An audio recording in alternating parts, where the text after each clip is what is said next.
Hello my favourite viewers, কেমন আছেন আপনারা সবাই? আশা করি ভালো আছেন। আজকে আমি নিয়ে এসেছি আপনাদের জন্য লাউ ঘন্ট। আশা করি লাউ ঘন্ট মুগ ডালের বড়া দিয়ে সবাই রান্না করেছেন, কিন্তু আমি একটু অন্যরকমভাবে গোবিন্দভোগ চাল দিয়ে নিয়ে এসেছি আজকে লাউ ঘন্ট। সম্পূর্ণ নিরামিষ, এটা নিরামিষ দিনেও রান্না করে খেতে পারবেন। এই ভিডিওটা দেখার আগে আমার চ্যানেলটাকে করে দিন সাবস্ক্রাইব, ভিডিওটাকে করে দিন লাইক। তাহলে চলুন শুরু করি ভিডিওটা। এখানে আমি দেখুন প্রথমে করে নিচ্ছি মুগ ডালগুলো বড়া। এগুলো আমি ভিজিয়ে রেখে দিয়েছিলাম অনেকক্ষণ আগ থেকে, 1 ঘন্টা আগ থেকে মুগ ডালগুলো ভিজিয়ে রেখে দিয়েছিলাম। এগুলোকে আমি বড়া করে নিচ্ছি প্রথমে।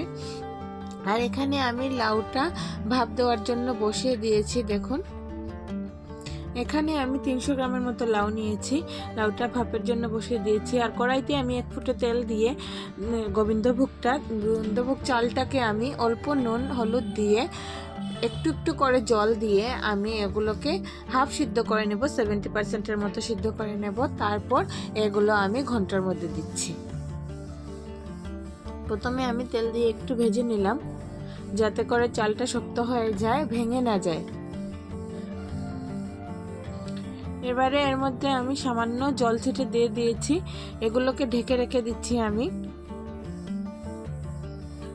আর এদিকে আমি লাউটার মধ্যে নুন, চিনি, হলুদ গুঁড়ো, জিরে গুঁড়ো, বেশ কিছুটা কাঁচা লঙ্কা দিয়ে দিয়েছি ঘন্টটার মধ্যে। লাউটা বেশ কিছুটা মজে গিয়েছিল, 4-5 মিনিট পর দেখি। এবারে মশলাগুলো দিয়ে আমি কিছুটা নাড়াচাড়া করে নিয়েছি। আর এবার ফোড়নটা দিয়ে দিচ্ছি আমি। ফোড়নের জন্য কড়াইতে দিয়ে দিয়েছি আমি 2-3 চামচের মতো হবে তেল। তেলের মধ্যে শুকনো লঙ্কা ফোড়ন আর তেজপাতা দিয়ে দিয়েছি। আর দিয়ে দিলাম আমি এখানে 5 ফোড়ন। অবশ্যই 5 ফোড়নটা দিতে হবে ফোড়নে, কিংবা গোটা জিরেও দিতে পারেন, কিন্তু 5 ফোড়নটা দিলে খুব ভালো একটা গন্ধ বের হয়ে আসবে।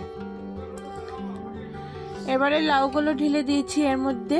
লাউগুলো ঢেলে দিয়ে এর উপর দিয়ে আমি যেগুলো চাল 70% আমি সিদ্ধ করে রেখে দিয়েছিলাম, এই চালগুলো দিয়ে দিয়েছি। গোবিন্দভোগ চালগুলো দিয়ে আমি সামান্য জল দিয়ে দিয়েছি। আর দিয়ে এর উপরে দিয়ে আমি দিয়ে দিয়েছি মুগ ডালের বড়াগুলো। মুগ ডালের বড়াগুলো দিয়ে আমি এগুলোকে হতে দিয়েছি 3 থেকে 4 মিনিটের মতো। এবারে এর মধ্যে আমি কয়েকটা দিয়ে দিয়েছি এলাচ, ফাটিয়ে দিয়ে দিয়েছি, যাতে করে একটু সুন্দর গন্ধ বের হয়ে আসে। আপনারা চাইলে ধনেপাতা কুচিও দিতে পারবেন, কিন্তু আমার কাছে আজকে ধনেপাতাটা ছিল না, তার জন্য আমি এর মধ্যে এলাচটা দিয়ে দিয়েছি। উপর দিয়ে 1 চামচ ঘি ছড়িয়ে দিয়ে আমি এগুলোকে নিয়ে নিচ্ছি নামিয়ে। যদি আপনাদের রেসিপিটা ভালো লেগে থাকে আপনারা অবশ্যই ট্রাই করবেন। ভালো থাকবেন, সুস্থ